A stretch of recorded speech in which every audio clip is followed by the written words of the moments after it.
Continuação do episódio anterior. Completa ausência de caridade do neocatecumenato.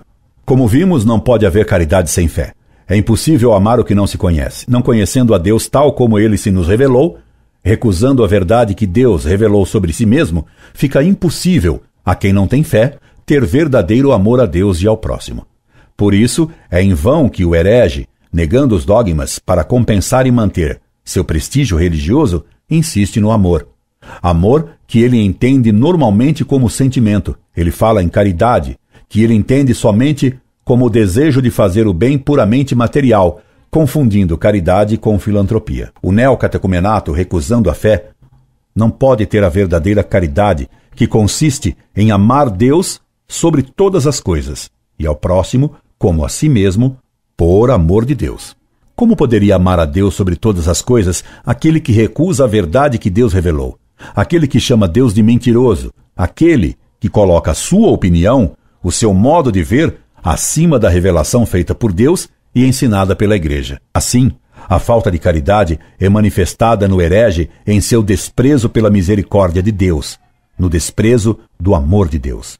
Quem tem o coração seco para a verdade só pode odiar a fonte da misericórdia, nos lembra São Gregório Magno, ao comentar o ódio dos fariseus, a misericórdia do coração de Jesus para com os pecadores que encontrava. Por isso, a falta de amor dos hereges normalmente se manifesta, primeiro, no desprezo, falta de amor e de respeito pela Eucaristia, o sacramento que exige mais fé e que mais manifesta o amor de Deus e sua misericórdia para conosco. Segundo, pelo desprezo ao coração de Jesus.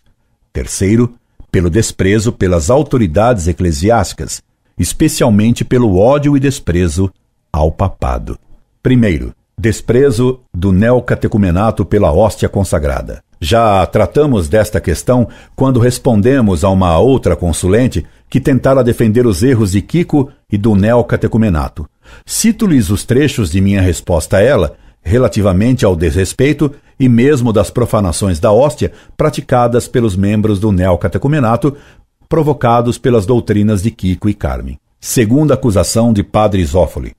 Kiko despreza as migalhas do pão consagrado, indicativo da negação da presença real de Cristo, mesmo nas partículas da hóstia. A outra consulente cita a acusação de Padre Zófoli dizendo: há também a questão das migalhas, a qual Zófoli não deu destaque na presente obra, mas que já mencionou em outras, dizendo que nas Eucaristias do caminho as pessoas dançam pisando nas migalhas do pão eucarístico caídas no chão. Logo em seguida, ela confirma que a acusação é verdadeira. É verdade que nós dançamos após a celebração porque a Eucaristia é uma festa, e se houver no chão migalhas, é possível que, sem querer, pisemos em cima delas. Mas é tomado todo o cuidado possível no sentido de evitar que caiam migalhas no chão. Portanto, os neocatecumenais dançam e possivelmente pisam sobre as migalhas do pão consagrado. Mas explica-nos a outra consulente que eles fazem isso sem querer. Não o fazem de propósito. Tomam até cuidado para que as migalhas consagradas não caiam ao chão. Mas se caírem, o que fazer? Não se deixará de dançar. Dançarão pisando nelas. Simples, não? A outra consulente reconhece este horror com a maior frieza do mundo, como se estivesse declarado que tomou um copo d'água. Simplesmente escandalosas são as palavras da outra consulente e sacrílegas e profanadoras são essas danças dos neocatecumenais, promovidas pelas doutrinas de Kiko. A outra consulente até reconhece que antigamente na igreja se tomava mais cuidado com as hóstias consagradas, tendo o Vaticano II acabado com esses cuidados. Se ainda assim acontecer, o risco é pelo menos igual ao das missas tradicionais. Antigamente o cuidado era maior, com a comunhão sobre uma balaustrada, dada diretamente na boca, e ainda com a patena colocada por debaixo. Se a igreja quis abolir tudo isso, implantar a comunhão nas mãos e ainda autorizar a distribuição da comunhão por ministros extraordinários que a levam aos doentes nas casas e as celebrações do culto eucarístico em comunidades rurais, suponho que seja por haver compreendido que Deus faz mais questão de estar presente no coração das pessoas do que estar cercado de respeito e cuidado, mas distante e inacessível. As mudanças pastorais do Concílio Vaticano II foram uma tentativa de resgatar os valores originais e a forma original de fé vivida pelas primeiras comunidades cristãs, que tinham Cristo como presença real e concreta em suas vidas, alguém familiar e não distante, como a ideia de Deus que se foi criando com o tempo, respeitosa, mas desvinculada da vida. Também o caminho neocatecumenal caminha exatamente na direção desse resgate da força e da pureza original da fé das primeiras comunidades, desejando limpá-las dos desvios e acessórios que se foram instalando com o tempo. Como no caminho as comunidades são pequenas e restritas, esse resgate pode ser feito de uma forma mais profunda, o que acaba chocando a nossa mentalidade, geralmente refratária a mudanças, principalmente na Europa. Comentário, página 13. Tu disseste. Até aqui, o texto de minha outra consulente, que já havia respondido. Então, meu caro, é assim que o neocatecumenato vive o amor, pisando e dançando nas partículas das hóstias consagradas. E um sacerdote que saiu do neocatecumenato contou em carta que um dos motivos de sua saída desse movimento foi o fato de ver como os padres e os membros do neocatecumenato tratavam as hóstias consagradas, e que, tendo interpelado por que agiam assim, obteve como resposta que Kiko lhes ensinara uma fórmula que desconsagrava as hóstias.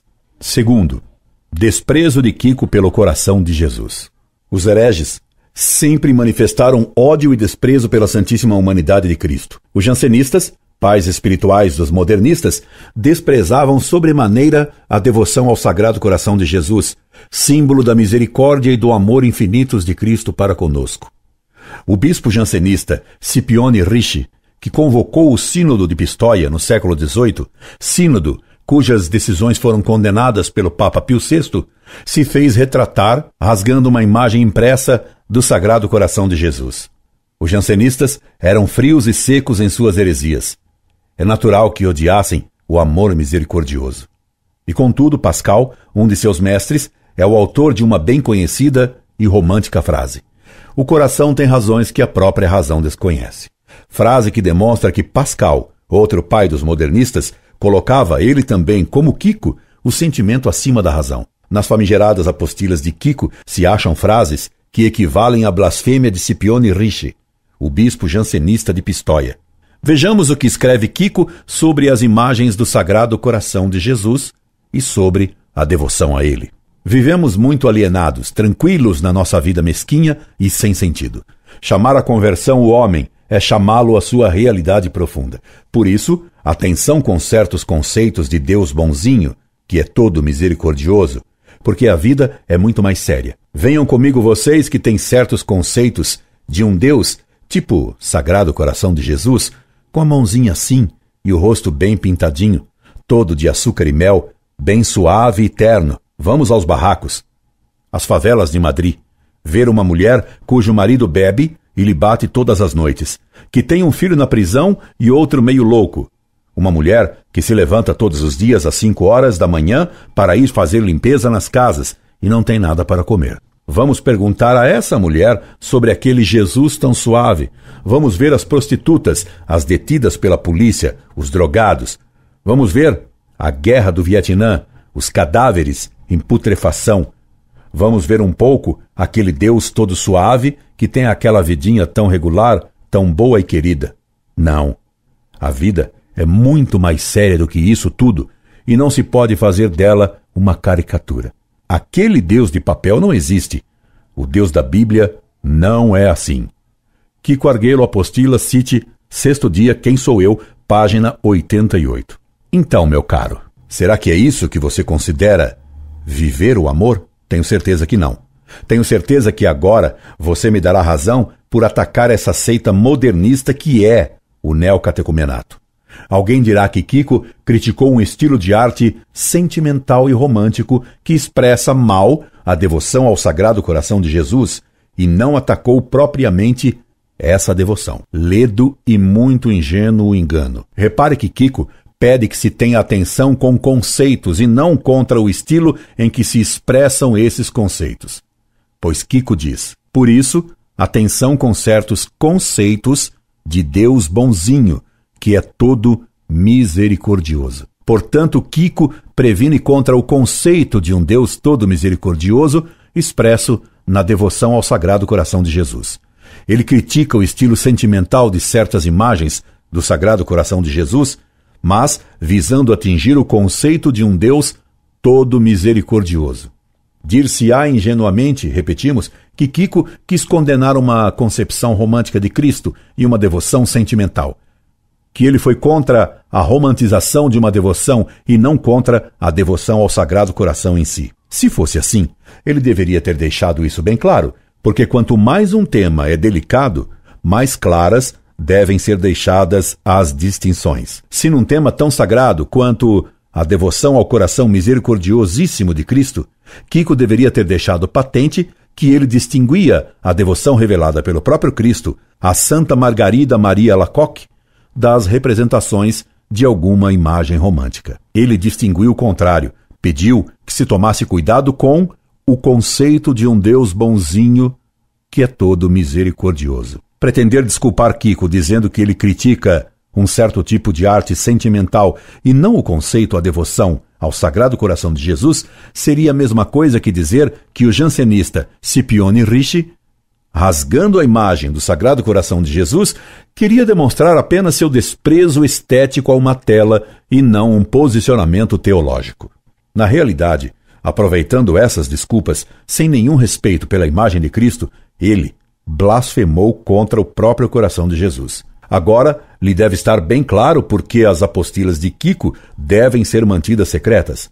Agora, deve-lhe ficar claro o que a outra consulente escreveu ao pretender defender Kiko e o caminho neocatecumenal. Kiko repete sempre que nem tudo o que está dizendo é para ser repassado às pessoas, ao menos não tudo de uma vez. Comentário, página 18, de uma outra consulente. Nem tudo Kiko diz de uma vez. Ele ataca a figura sentimental de um santinho do Sagrado Coração para atingir o conceito dessa devoção. Venham comigo vocês que têm certos conceitos de um Deus tipo Sagrado Coração de Jesus, com a mãozinha assim e o rosto bem pintadinho, todo de açúcar e mel, bem suave e terno. Onde ficou o respeito por Nosso Senhor? Na boca de Kiko, a blasfêmia é tanto mais repulsiva quanto mais ele quer se fazer passar por fiel. Como pode amar os homens quem tem tal desprezo pelo conceito do coração misericordioso de Cristo? Todo o amor que ele proclama pelas prostitutas, pelos pobres, pelos drogados, é pura simulação, porque quem não ama Deus não pode amar realmente a seus irmãos. E não pense, meu caro, que Kiko disse essas frases escandalosas uma só vez, por um lapso. Ele voltará à carga. Temos grande ignorância das Escrituras e, por isso, temos as nossas ideias de um Jesus melado, com a barbinha e a sobrancelha depiladas, com a mão assim e o olhar assado, como certas imagens do Sagrado Coração. Pensamos que Jesus fosse todo doçura e não sabemos que Jesus disse, canalhas, raça de víboras, e disse a Herodes, essa raposa. Jesus se zangou também. Mas, como temos esta estampa de Deus, dos santinhos, não podemos compreender o Deus da Bíblia, que é um Deus potente e firme. Kiko, apostila, cite página 108. Mais uma vez, aproveitando o estilo sentimental de certos santinhos, Kiko atacou de fato a devoção ao Sagrado Coração de Jesus. Ele faz uma crítica à arte sentimental, sem distinguir que o conceito, mal expresso nessa arte, deve ser preservado. E como ele prevenira contra esse conceito de um Deus todo misericordioso, o que ele ataca então, de fato, é a própria devoção ao Sagrado Coração de Jesus. Por sua vez, provando que o desprezo da devoção a Cristo é característico do neocatecumenato, Carmen dirá ela também que Cristo não é nosso modelo. Jesus Cristo não é qualquer coisa de ideal que nós possamos realizar. Não é um modelo. Carmen, apostila, cite página 123, 6. Está claro, meu prezado, que o neocatecumenato contraria o Evangelho, pois nele, Cristo Senhor nos disse, vós me chamais de Senhor e Mestre, e eu o sou. Dei-vos o exemplo para que façais o mesmo. Aprendei de mim que sou manso e humilde de coração. Citações. Para Carmen, nada disso vale. Para ela, para os iniciados do neocatecumenato, Cristo não é modelo. Para nós católicos, Cristo é o único e verdadeiro modelo. Para a mestra das heresias do neocatecumenato, Cristo nem foi a pessoa que mais sofreu. Nós temos feito de Jesus um homem bom, que sofreu. Mas não é esse o problema, pois existem muitos homens que sofreram muito mais do que Jesus Cristo. Hoje, nos hospitais, na guerra, nos campos de concentração e etc. Existem homens que sofrem e que sofreram mais do que Jesus Cristo. Carmen Apostila, cite página 123, 5. Fica-se estarrecido diante de tanta tolice e de tanta incompreensão blasfema, e não se sabe o que é maior nessas frases, se a tolice ou a blasfêmia. Ambas, tolice e blasfêmia, são efeitos dos erros contra a fé dessa mulher pretensiosa que se arroga a missão de dissipar as trevas em que a teologia escondeu o sol da verdade. Está claro, meu caro, que o neocatecumenato mantém ocultas as suas apostilas para poder continuar enganando os católicos ingênuos. Continua no próximo episódio.